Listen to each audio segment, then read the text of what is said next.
나야, 잘 지내? 나는 자발적 호구야. 기자로 입사했지만 사업도 해보고 싶어서 셀프로 야근하는 인생이었어. 회사가 인생 책임질 것도 아닌데 이용당하지 말라고 조언하는 분이 많았지. 자발적 호구는 영원한 호구는 아니야. 호구라서 2년 동안 교육사업 경험을 쌓고 MBA 해봤어. 입사 3년차에 퇴사할까 고민이 되더라. 불안하면 안정되고 싶고 안정되면 불안하고 싶은 변태 같은 마음이 누구나 있나봐. 2년 정도는 일 배우느라 정신이 없었지만 3년차가 되니까 불안하더라고. 나도 연봉이 마음에 안 들어. 4차 산업혁명이라는데 신문사를 계속 다녀도 되나 싶고, 사양산업이라 비전이 없으니 경력을 깎아서라도 성장하는 산업으로 이직하라는 조언도 많이 들었어. 남들 말 듣고 선택한 직업이면 3년차에 그만뒀을 거야. 내가 하는 일을 좋아했어. 고등학생 때부터 기자가 되고 싶었고 취업재수 끝에 힘들게 잡은 기회라 감사하며 회사에 다녔어. 회사가 잘 됐으면 하는 마음으로 일주일에 4일 이상 야근을 했어. 호구란 소리를 들으며 나는 자리를 지켰어. 같은 회사 3년 이상 다니면 무능한 사람이란 말도 있더라. 그럼 난 무능한 사람이야.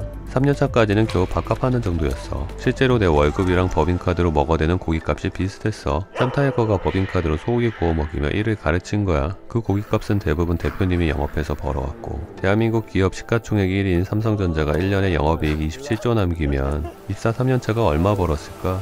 나도 아무것도 아니었어. 물론 빠르게 성장하는 회사로 이직하면 경력도 빠르게 성장하겠지. 모든 경험을 다 할 수 있는 완벽한 회사는 없을 거야.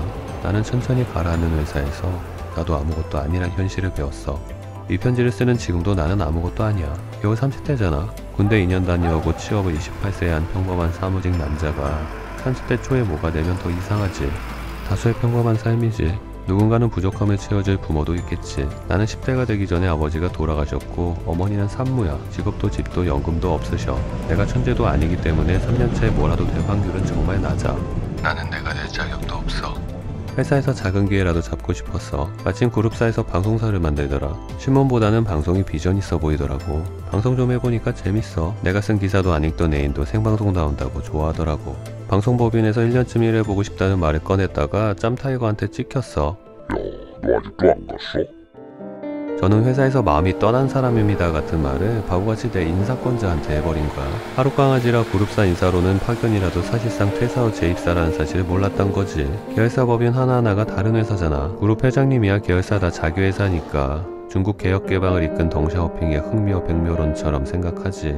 계열사 어디서 일하든 능력만 발휘해 돈 잘 벌면 된다고 생각하시니 신사업인 방송사 파견에 적극 권장한다는 그룹사 공지가 올라왔겠지. 계열사 월급쟁이 임원 마음도 같을까? 2년 동안 낮엔 발로 쓴 기사 고치며 가르치고 밤엔 소고기 구워 먹이며 동기부여해줬더니 신장기업한 방송국에 가고 싶다잖아. 이제 겨우 일 좀 거들려나 싶은데 옆집 밭을 갈아보고 싶다고 한 거야. 나라도 짜증나지. 야, 너 아직도 안 갔어?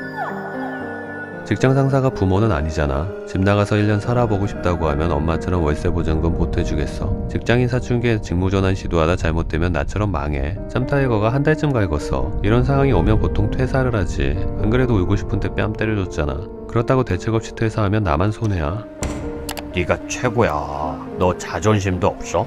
야, 그 노력이면 편의점 알바로 시작해도 GS25 임원 되겠어. 야, 마셔. 행복했으면 좋겠다. 힘들면 그만두고 3개월쯤 여행 다녀와.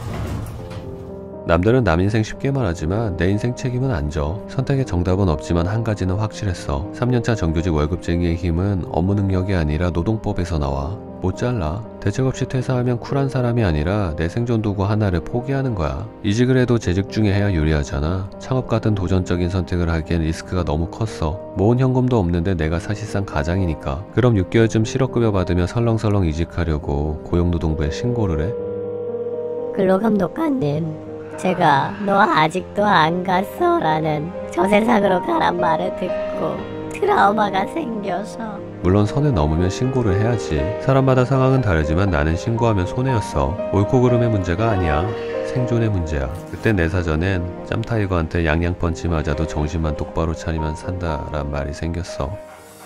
회사에서 점수 잃는 건 한순간이지만 점수 따긴 힘들더라. 주 100시간 개같이 일해서 잃은 점수를 다시 채웠어. 그때 사내 인트라넷 프로필 집 주소를 회사가 집이요 집이 회사로다로 바꿨어. 처세가 아니고 팩트야. 회사에 숙박비 내야 하는 거 아니야? 짬타이거가 재미없는 농담을 할 때쯤 취재팀장으로 승진을 했어. 3년차로 돌아갈 수 있으면 헛똑똑이로 살지 말고 주 3회 야근하며 70시간 정도만 일하고 싶어. 신문사 위기는 팩트였어. 매달 계열사 콘텐츠 담당 팀장들이 광화문 본사에 모이는 회의에서도, 매주 월요일 아침에 열리는 팀장회의에서도 회사가 서서히 가라앉는 데이터가 보여. 그럼 팀장이 우리 회사는 비전이 없다고 팀원들한테 회사 욕하고 혼자 이직해? 먼저 알고 먼저 도망치라고 3년 동안 소고기 구워주며 가르친 건 아니잖아. 내 권리를 챙기는 거랑 무책임한 태도는 다르지. 내가 먼저 돈을 좀 벌어보겠다고 했어. 그렇다고 기자로 뽑은 나한테 사업할 돈과 사람을 맡기겠어? 내가 대표라도 안 맡기지. 회사가 월급 주면서 새로운 일 가르치는 봉사단체는 아니잖아. 그래서 자발적 호구 전략을 썼어. 신문기자로 하는 일도 정보를 모아서 글로 쓰는 거라 사업기획안을 만들겠더라. 그럼 내가 할 수 있는 일 중에 돈 될 게 뭐냐?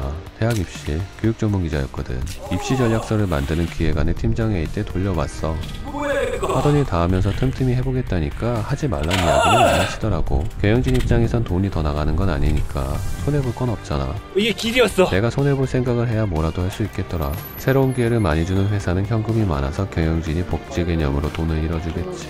그런 회사 다니는 사람은 소수잖아. 나 같은 평범한 다수가 아니고.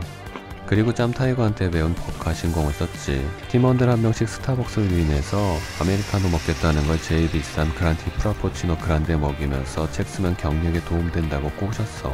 대학 입학 사정관제로 70%씩 신입생 뽑을 때라 책이 베스트셀러도 되고 잘 팔렸어. 대표님도 수고했다고 30만원씩 보너스로 주더라고. 처음에는 힘들었다고 입 나왔던 팀원들도 30만원 받으니까 좋아해. 그때 느꼈어. 팀장이란 무엇인가. 경력 만들어주며 돈 챙겨주는 사람 아닐까. 그 책은 정부가 대입 정책을 바꾸면서 1년 만에 망했지만 경험은 사라지지 않아. 이제 뭘로 돈을 벌어야 하나. 다른 기자들 보면 기자실에서 기사 열심히 써서 자기 페이스북에 퍼날라 좋아요 받고 좋아하고 있어. 배가 서서히 가라앉아도 기자님 소리 들으니까 마음만 둥둥 떠서 걱정을 안 해. 부어 좀 일어나봐. 비 온다. 야 비와 부어. 나는 물려받을 집도 없어서 회사 망하면 같이 망할까봐 불안했어. 절박한 마음으로 돈 벌 정보를 찾아다녔어. 하루에 보도자료 50통씩 와도 다 씹었는데 갑자기 답장을 보내니까 다들 새우 사준대. 실제 내 실력은 평범하지만 직급이 팀장이니까 좀 있어 보였나봐. 퇴사 안 하고 버텨서 승진을 하니까 다음 경력으로 갈 디딤돌이 된 거야. 새우 먹으면서 다들 요즘 뭐하고 있다는 얘기를 하더라. 대부분 홍보팀이나 신사업하는 사람들이었는데 홍보를 좀 하고 싶대. 홍보 설명에 도와주고 강연 컨퍼런스도 하니까 돈이 좀 벌려. 사업은 남 도와주고 수수료 받는 느낌이구나. 성과가 나니까 재밌어. 한 달에 내 연봉만큼 돈이 벌리더라고. 대표님이 수고한다면서 상을 만들었어. 최고의 노력상이야. 30만원 보너스로 받았어. 분위기 좋은 레스토랑 가서 소고기 썰었지. 스탠다드룸 대실만 하다가 주니어 스위트도 가봤지. 다음에 제 2호 베스트 프랙티스 상을 또 주더라. 30만원 받았지. 애인한테 아이패드 미니를 선물했는데 연애와 사업은 망해도 경험은 사라지지 않아. 하루는 진로교육 사업팀장이 퇴사를 했어. 짬타이거가 건강검진 받는다더니 종양이 나왔는지 대표님한테 내 칭찬을 하더니 나보고 해보래. 팀원도 붙여주겠대. 사업 담당 팀원이 기자는 아닌데 소속은 있어야 하니까 조직을 새로 만들더라고. 겸직하래. 결과적으로 2년 만에 직무 전환을 한 거야. 자발적 호구로 야근하며 작은 성과를 쌓으니까 회사도 밀어주더라고. 선의의 경쟁은 좋잖아. 취재본부장인 짬타이거가 사업본부장이랑 경쟁 구도였는데 자기도 성과를 내야 하니까 날 밀어줬겠지. 이게 승진의 본질 같아. 다른 사람 성장을 도왔어. 그때 알았어. 이용 가치가 있어야 나도 뭘 얻는구나. 3년차 사춘기 넘겨서 5년차 되니까 연봉 차이가 나기 시작해. 팀원이 인턴까지 13명까지 늘었어. 연봉 협상하기도 쉽더라고. 기자만 할 때는 성과를 수치하기 어려웠거든. 연봉 협상할 때 잘생기사 목록을 만들어 갔는데 뭐 기준이 다르니까 좀 애매하더라고. 사업은 결과가 숫자로 나오니까 별말 안 해도 되더라. 대표님이 다 같이 잘 살자는 연봉 협상계 사회주의자라 연봉이 많이는 안 올랐어. 대신 법카 한도를 올려주셨어. 새우도 많이 먹고 다니래. 새우를 많이 먹으니까 불안하면서도 살만하더라고. 사람들은 내가 사회적 야망에 불탄다고 생각하지만 생존하려고 버둥댈 뿐이야. 나는 단순해서 잘 먹고 잘 자면 행복해. 집에 돈이 많았으면 노력 덜하고 만족하며 사는 법 같은 책을 썼겠지. 하지만 내 현실은 한결같이 위태로워. 1년도 안 돼서 위기가 바로 왔어. 페이스북이 인기를 끌면서 신문 영향력이 팍팍 줄어. 교육상품 만들어 신문에 홍보를 해봐야 사람도 잘 안 모이고. 근데 마케팅을 어떻게 할지 모르겠더라고. 그때 알았어. 그동안 내가 사업을 잘한 게 아니라 회사 플랫폼이 좋아서 성과를 냈구나. 운이 좋아 얻은 회사빨 직급빨이야. 나는 아무것도 아닌 거야.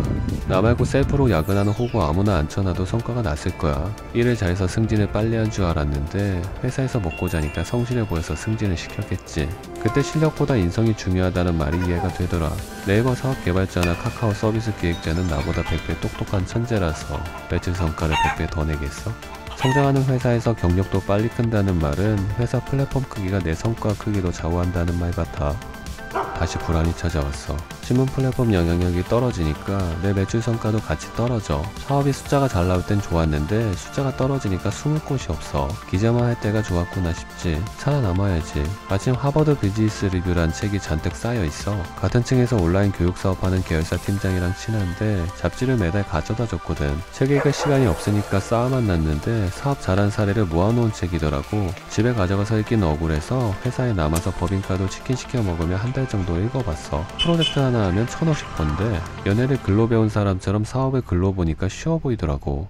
3억 벌면 30만 원을 줘. 300억 벌면 3천만 원 받나? 배짓하겠는데 NBA 가자. MBA를 어떻게 가지? MBA는 어디가 좋나? 5년차에 새로운 고민이 시작된 거야. 마침 교육 전문 기자잖아. 회사 이메일함에서 유학원을 검색하니까 쭉 나와. MBA 가려고 유학원 관계자들 세후 소환 조사를 시작했어. 잘 지내? 편지 좀 천천히 좀 쓸게. 아우 힘들다 야 다리도 아프고.